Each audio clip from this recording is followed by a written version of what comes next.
కొబ్బరికాయ ఆంతర్యమేమిటో ఇప్పుడు తెలుసుకుందాం. జుట్టులేని కొబ్బరికాయ కొట్టకూడదని పెద్దలు చెబుతూ ఉంటారు. ఎందుకు? దీని వెనుక ప్రత్యేకమైన కారణం ఏదైనా ఉందా? పిలకలేని కొబ్బరికాయ కొడితే దోషమా?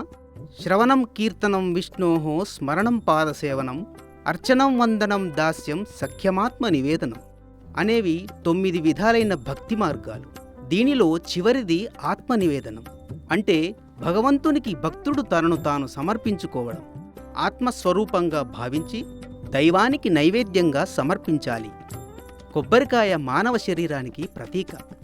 కాయ పైనుండే పొర చర్మం, పీచు మాంసం, దృఢంగా ఉండే చిప్ప ఎముకలు. అందులో ఉండే కొబ్బరి మనిషిలోని ధాతువు. కాయలోని నీళ్లు ప్రాణాధారం. పైన ఉండే 3 కన్నులే ఇడ, పింగళ, సుషుమ్న నాడులు.